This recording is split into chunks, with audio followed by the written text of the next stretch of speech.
হ্যাঁ ঠিক আছে। পটুয়াখালীর গলাচিপায় চরচন্দ্রাইল ফুটবল টুর্নামেন্ট 2026-এর শুভ উদ্বোধন করা হয়েছে। রোববার বিকালে চরচন্দ্রাইল আমজাদ হোসেন মাধ্যমিক বিদ্যালয় মাঠে এ টুর্নামেন্টের উদ্বোধন করা হয়। উদ্বোধনী অনুষ্ঠানে প্রধান অতিথি হিসেবে উপস্থিত ছিলেন উপজেলা শ্রমিক দলের সদস্য নাইমুল ইসলাম সর্দার।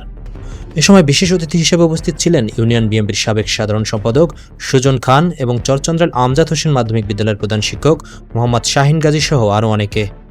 এছাড়াও অনুষ্ঠানে বিএনপির বিভিন্ন পর্যায়ের নেতাকর্মী, ছাত্রদল ও যুবদলের নেতাকর্মী এবং টুর্নামেন্টের আয়োজক কমিটির সদস্যরা উপস্থিত ছিলেন। যুব সমাজের উদ্যোগে আয়োজিত এই টুর্নামেন্টের উদ্বোধনী খেলায় চরচন্দ্রাইল একাদশ ও গোলখালী ইউনিয়ন একাদশ মুখোমুখি হয়। এ সময় খেলাকে ঘিরে স্থানীয় ক্রীড়াপ্রেমী ও দর্শকদের মধ্যে উৎসাহ উদ্দীপনা দেখা যায়।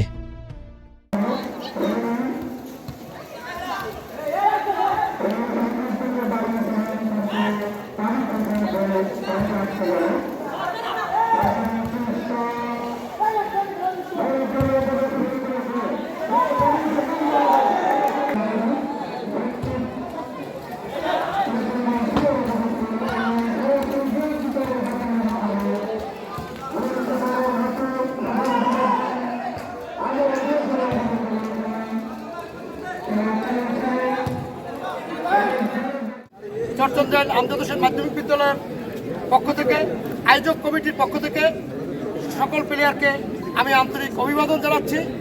পাশাপাশি আপনাদের উভয় দলকে বলবো, আমাদের গজালিয়া ইউনিয়নে এই চরচন্দ্রাইল আমজাদ হোসেন মাধ্যমিক বিদ্যালয় আমরা বিগত দিনে 34টা দল নিয়েও খেলা করেছি। সেখানে কোনোরকম কোনো অপ্রীতিকর ঘটনা ঘটে নাই। আপনাদের কাছে বিনীতভাবে অনুরোধ থাকবে, আপনারা সুন্দর সুশৃঙ্খলভাবে আজকে খেলাটা আয়োজন করার মানে হয়েছে আনন্দ দেয়া, বিনোদন দেয়া।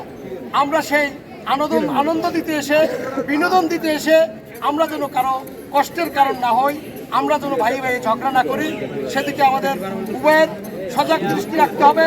পাশাপাশি আমি এই চন্দ্রাইল গজালিয়ার প্রত্যেকটা জনগণ, প্রত্যেকটা মানুষকে বলবো, এই খেলা সুশৃঙ্খল সুন্দরভাবে সমাপ্তি পর্যন্ত পৌঁছানো, ফাইনাল পর্যন্ত খেলাকে নিয়ে যাওয়া সুন্দর সুশৃঙ্খলভাবে, এটা গজালিয়া ইউনিয়নের প্রত্যেক নাগরিকের দায়িত্ব এবং কর্তব্য। সকল টিমদের আমার পক্ষ থেকে সকলকে জানাই শুভেচ্ছা, সংগ্রামী অভিনন্দন। এই ফুটবল খেলা হচ্ছে আমাদের জীবনের একটা ঐতিহ্য। এই ফুটবল খেলাটাকে সুন্দর মতো পরিবেশনা করা এবং এর সাথে যারা জড়িত আছেন তারা যেন সুন্দর মতো এটাকে শেষ পর্যন্ত, ফাইনাল পর্যন্ত উঠিয়ে নিয়ে যেতে পারে, এজন্য সংশ্লিষ্ট যারা আছে এর সাথে এবং যারা প্লেয়াররা আছেন সুন্দর মতো সুশৃঙ্খলভাবে খেলাটা শেষ করার জন্য সকলের প্রতি বিনীত অনুরোধ। ক্রিয়াকে হ্যাঁ বলি, মাদককে না বলি, এই প্রতিবদ্ধ নিয়ে আমাদের সরকার সামনের দিকে এগিয়ে যাচ্ছে। সেই সূত্র ধরে চরচন্দ্রাইল আমজাদ হোসেন মাধ্যমিক বিদ্যালয়ের মাঠে এই চরচন্দ্রাইল গজালিয়া ইউনিয়নের যুব সমাজের উদ্যোগে আয়োজিত ফুটবল প্রিমিয়াম লিগের আজকে উদ্বোধনী খেলায় উপস্থিত গজালিয়া ইউনিয়নের বিভিন্ন পর্যায়ের নেতৃবৃন্দ, সুদীবৃন্দ, সমবয়সী বন্ধুরা, যুবক ভাইয়েরা, বিশেষ করে আজকে যে দুটি টিম এখানে অংশগ্রহণ করেছে, প্রত্যেকে আমার ব্যক্তিগত পক্ষ থেকে চরচন্দ্রাইল আমজাদ হোসেন মাধ্যমিক বিদ্যালয়ের পক্ষ থেকে আসসালামু আলাইকুম ও আন্তরিক ধন্যবাদ।